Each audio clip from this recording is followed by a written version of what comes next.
Hello friends, কেমন আছেন সবাই?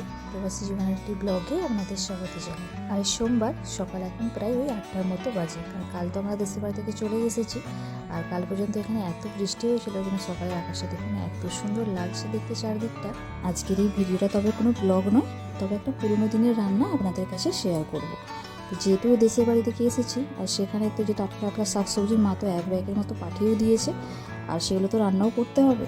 আর এই যে এপাশে দিয়েছে কুমড়ো শাক, আর এখানে দিয়েছে একটু থোড়, তো অনেকটাই দিয়েছে, তো সেটাই আজকে রান্না করবো। তো এই রান্নাটা আমি জানতাম না, মা অবশ্য আমাকে বলে দিয়েছে। আর এই রান্নাটা আমি কখনো খাইও নি।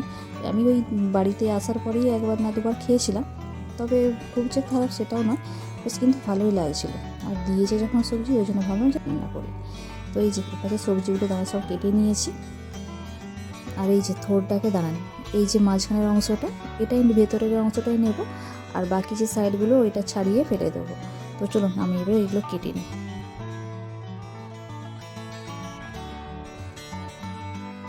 উপরের ওই খোসাটা ছাড়িয়ে নিয়েছি, দেখতে দেখুন একেবারে যেমন টিউবলাইটের মতো দেখতে লাগছে।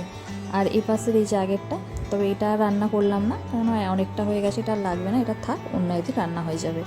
আর এই যে কাটার সেরকম কোনো পদ্ধতি নেই, তো ছোটো ছোটো করে সরু সরু করে কাটতেই গিয়েছিলাম, কিন্তু ও তো আবার কিছু কিছু ভেঙে গেছে। তো এই যে এপাশে সব শাকগুলোও কেটে নিয়েছি। তো চলুন এবারে রান্না করি। এই রান্নাটা সেরকম কোনো ঝামেলা নেই বললেই চলে। যেমন বাড়িতে যেমন লাউ শাকের সবজি বা কুমড়ো শাক, বাকি অন্যান্য যেসব সবজি বানানো হয়, তো সেভাবে রান্না করলেই হবে। তবে এই যে থোড় বড়ে জিনিসটা, তবে এটার কোনো আমি আজ পর্যন্ত কোনো স্বাদ পাই না। তবে এটার কিন্তু এর মধ্যে শর্করার পরিমাণটা কিন্তু খুব বেশি। এখন বেশিরভাগ ডাক্তাররা বলছে না এরকম সবজি খাওয়ার জন্য, এই থোড় খাওয়ার জন্য, যেগুলো সব আগে আগে মানুষ, এখন তো প্রায় এইসব সবজি উঠেই গেছে, তো আগেকার মানুষ কিন্তু খুব এইসবগুলো খেতেন।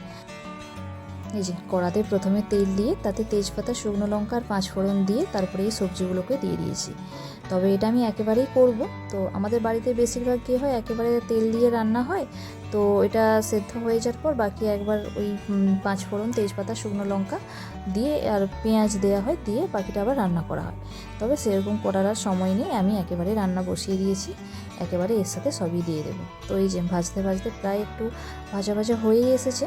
তো এর সাথে দাঁড়ান এবারে পেঁয়াজগুলো দিয়ে দিই।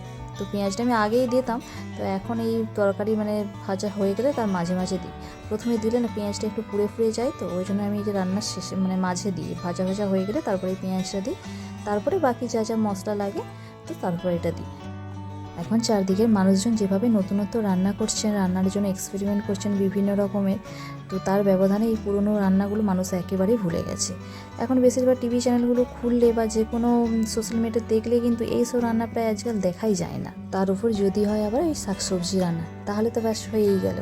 বেশিরভাগ আজকাল ননভেজের আইটেমগুলো যেভাবে দিচ্ছে, তো সাধারণ মানুষ কিন্তু খাচ্ছেও দেখুন, আর বাড়িতে সেরকমভাবে রান্নাও করছে। আর বেশিরভাগ এই চ্যানেলগুলোতে দেখি শুধু বেশিরভাগ ননভেজ কীভাবে বানানো হয়, কীভাবে তার নতুনত্ব, তার কি আইটেম, তার মশলাপাতি, বিভিন্ন রকমের জিনিস দেখতে দেখতেই মানুষের সময় চলে যায়। তো চলুন বলতে বলতে এই পাশে যে হলুদ, লঙ্কা আর জিরে আর একটু ধনিয়া গুঁড়া, তো সব মিলিয়ে একসাথে দিয়ে দিয়েছি। আর এতে একটু যে সর্ষে বান্নাও দেবো, দাঁড়া একটু লবণটাও দিয়ে দিই, মানে এখন না দিলে পরে আর মনেও থাকবে না। বকতে বকতে অনেকটাই প্রায় রান্না আমার হয়েই এসেছে, তবে আর বেশি কিছু দেবো না, এইটাই হয়ে গেল দেয়া। প্রথমে পেঁয়াজ আর বাকি মশলাগুলো দিয়েছি, আর এখন এবারে একটু সর্ষে বান্না দেবো।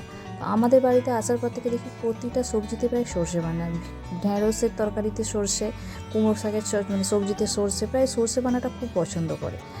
তো আমিও সেখান থেকে দেখে শেখা, নাহলে আমি যখন আগে খেতাম আমাদের মানে দিদিমার কাছে, বাড়িতে দিদিমার বাড়িতে থাকতাম, তো সেই সবজিতে এই কুমড়ো শাক সবজি হলে এরকম সর্ষে বান্না দিত না। কিন্তু এখানে দেখে দেখে এমনই অভ্যস্ত হয়ে গেছে যে একটু সর্ষে বান্না দিলে যেন মনে হয় আর একটু ভালো লাগে। তো চলুন বলতে বলতে এটা দিয়ে আর এবারে জল দিয়ে তারপর এটা ঢাকা দিয়ে দেবো। তো এটা সেদ্ধ হয়ে গেলে তাহলেই হয়ে যাবে। আর ওই থোড়টা সেদ্ধ হতে বেশি সময় লাগে না, তবে একসাথে সব সেদ্ধ হয়ে যাবে। তো এই পাশে যে সবজিতে জলটা দিয়ে দিয়েছি, ও ততক্ষণ সেদ্ধ হোক। তো আমার আরও কিছু রান্না বাকি আছে, যেহেতু এটা নতুনত্ব তাই ভাবলাম আপনাদের সাথে শেয়ার করি। তো এটা সেদ্ধ হয়ে গেলে তারপরে হয়ে যাবে। চলুন তাহলে ভিডিওটি আজ এখান পর্যন্তই, দেখা হবে পরের একটি ব্লগে। ততক্ষণ আপনারা ভালো থাকুন, সুস্থ থাকুন, আর ভিডিওটি কেমন লাগলো আমাকে কমেন্টে জানান।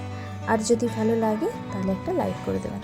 চলুন তাহলে সবাই ভালো থাকবেন, সুস্থ থাকবেন, সাবধানে থাকবেন। ভিডিওটা এখানে শেষ করছি। নমস্কার।